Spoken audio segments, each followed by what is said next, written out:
Today I'm going to show you a fun idea, an easy project to do to utilize either your laser or scroll saw, and then if you have a vinyl cutter. I love to make little fun wooden magnets. Here's a few examples. I'm from Illinois, so here's one. I did violet because that's our state flowers of violet. Music, dog love, you can put funny sayings, look what I did, customize for names, birthdays, whatever you want. These can either be cut with a scroll saw or with a laser. I did some of them with both. This one is scrolled, this one's laser cut. And then I applied the vinyl. I have a Cricut, but you can use a Silhouette or any other many vinyl cutting machines out there to create these. So it's a good way to utilize it if you have multiple tools. So join me as we go through the process of creating some fun-filled magnets. When creating our magnets is we have to design our magnets. So I go through and pick out any designs, any ideas I want. Some I create myself, some I use Design Space. I have a Cricut Design Space account. I know other people have Silhouette, or upload some SVGs, whatever you feel like doing. A lot of times though, you will get a graphic about like this, and it won't have the backdrop. The key to making the magnets is you gotta create something to have the actual magnet, then your design. So what you do is you create an offset, and I found about 0.17 is about right. Then we have a nice backdrop, and then I have to go to contour, hide all contours, and then as you see we have a good magnet. We'll lighten this up so you can see it better. So now you have a good shape to create the outline of your magnet. Now, if you're going to do this, for example, on a scroll saw, I have to separate them, and then this I turn into a pen or line pencil drawing, group them together, so that way it'll be able to get drawn out to go to my scroll saw. If I'm going to laser, I'll show you in a second how I do that. So there's that guy.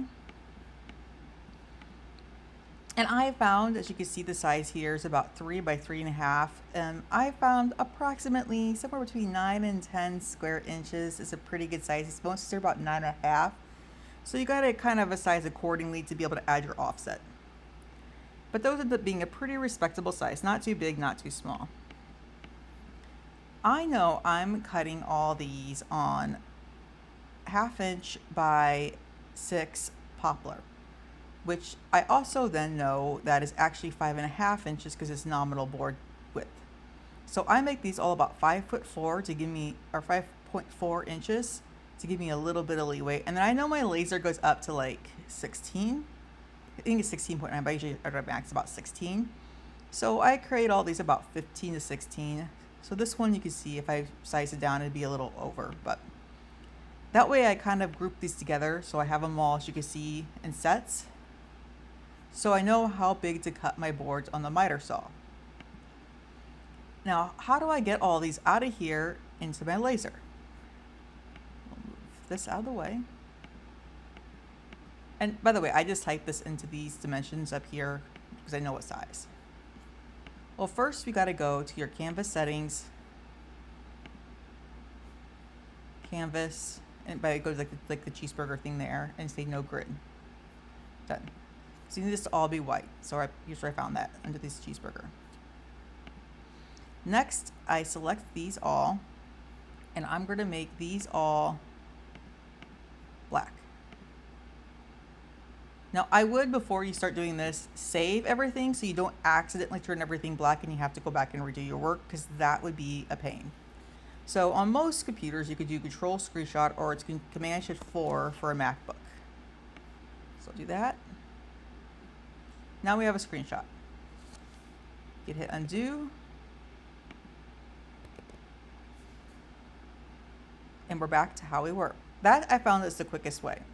Now the scroll saw is a little bit harder because you have to go through and group them and hide them.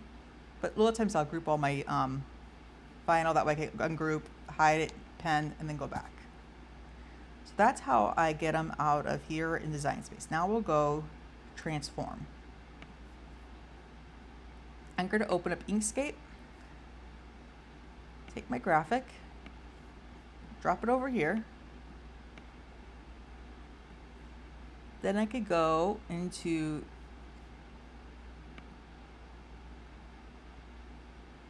trace bitmap. It's under path, which I was already there, but there's brightness, edge detection. So I usually just do, this case is brightness cutoff is the easiest because I'm dealing with the black and white. And hit apply. You can see I have my graphic. I can do file, save as. Let's call this magnet number 1. Save. And now you can see we have an SVG. Oops. Let's delete that.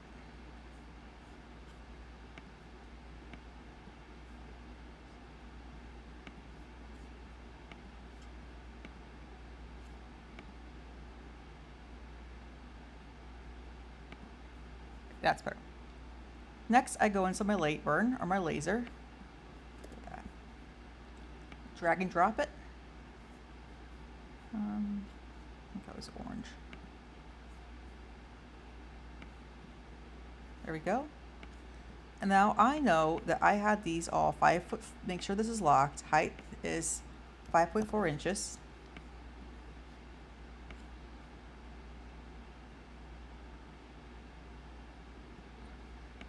And now I am ready to send it to the laser to cut. It's pretty easy to do and handle. So that is how we get them ready to go for cutting. Here you can see we have the laser cutting or a picture of what it looks like when I took it to scroll saw. Then I also have a short little video next of everything getting cut via the laser. It does take multiple passes in a little bit, about 3 to 4 minutes per magnet regardless of which method you use.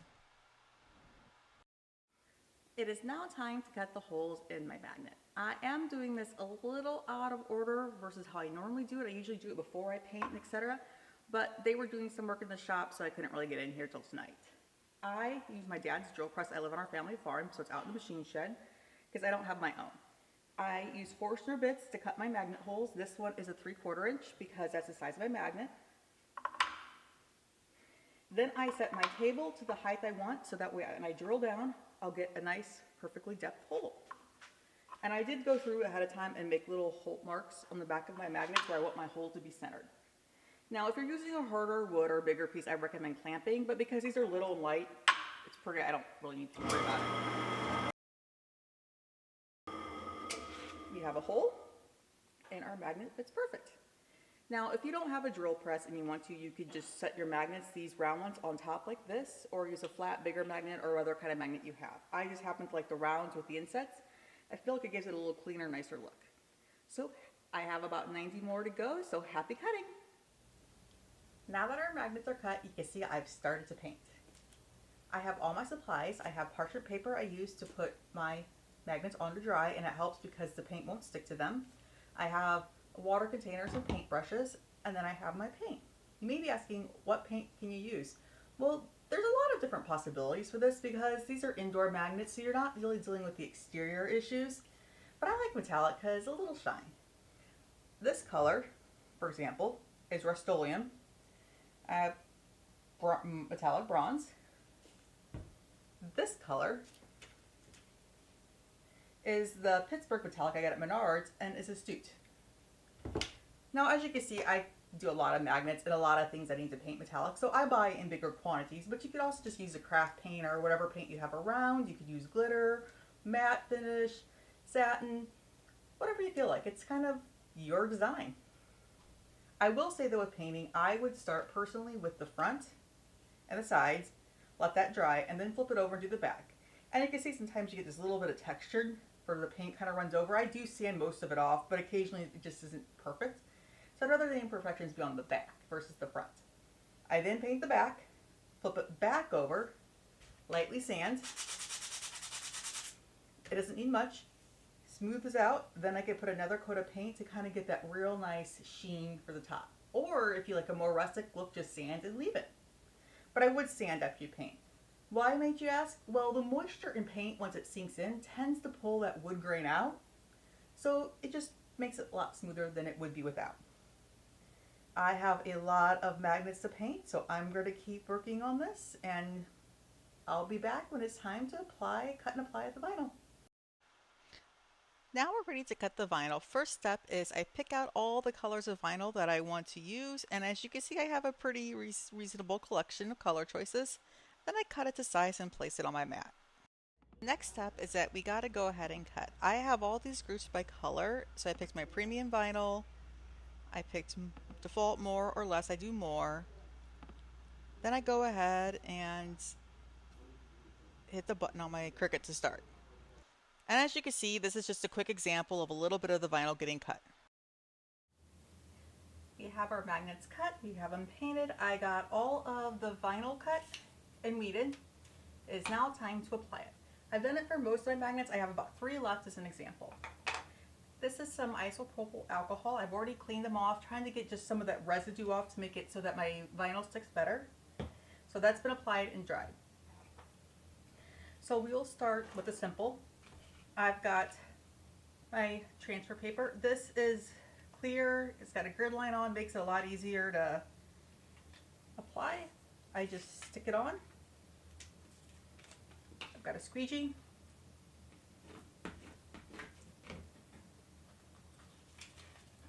Flip over. Sometimes it does better than others of sticking. This is not super tacky because it makes it a lot easier once I get it on. But sometimes it's kind of a pain.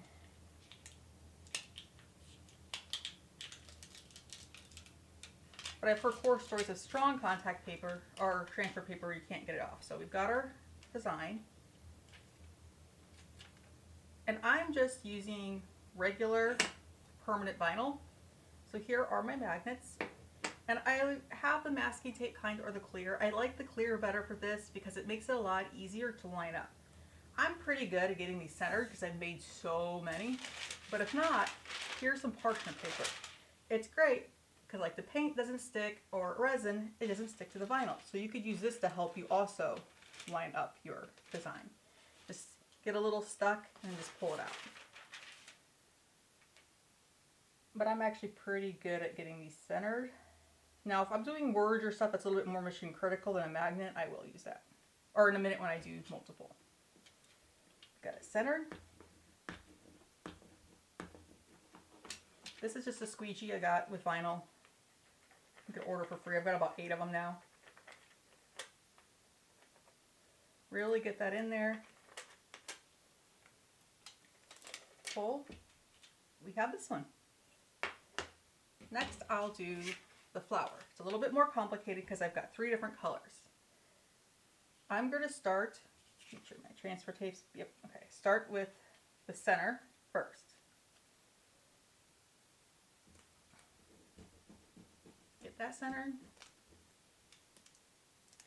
We've got our smiley face. Here's where I will tend to use this a little bit more. And you got to think backwards because you have to go with the top layer first, then down, because that should go last. So that way, because you're going to have it mirrored, so when you put it on, it'll go on correctly. Here's where I may actually.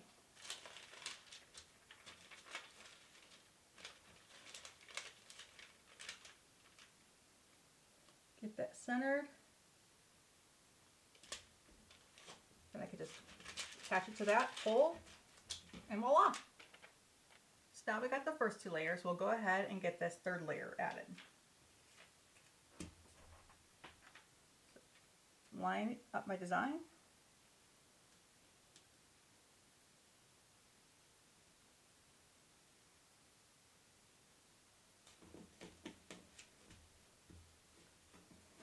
Now we've got it all onto the transfer. Now I'm going to peel the backing off. This takes a little bit more because I got to get it really stuck on here.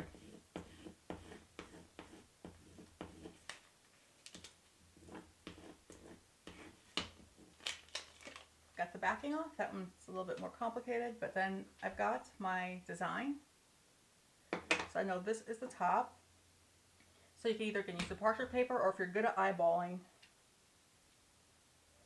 And I find with the clear, the grid line's a lot easier to eyeball. When I was using just a masking transfer tape, I had to use the parchment paper a lot more because it's harder to see.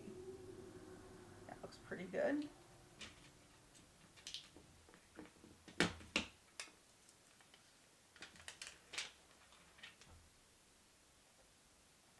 Here we go. I'm looking these and it looks pretty good. I'll just kind of go ahead and use a squeegee to get out a couple little bubbles, but this is not too bad for the bubbles because it's not a ton. I mean, there's thinner lines, it's just smaller. The bubbles I find more issue with larger items. And I feel like the wood is better than glass for bubbles. So I'll go ahead and do this last one and then we'll be ready for the next step. It's now time for the final step of adding our magnets. So the magnets are magnets.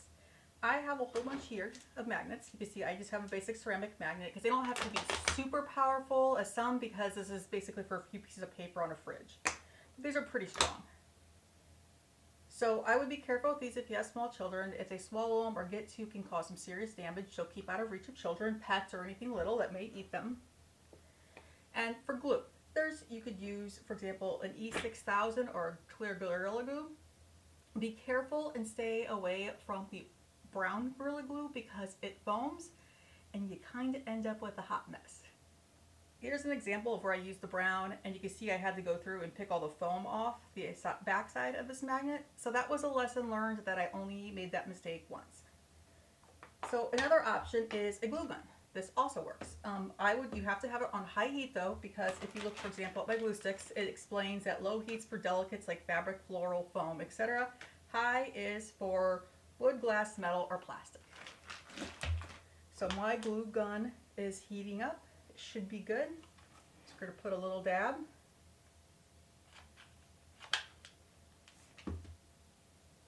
Stick my magnet in. And we have one completed magnet. Here's one I've done earlier, is completed. So this is a fun, easy project.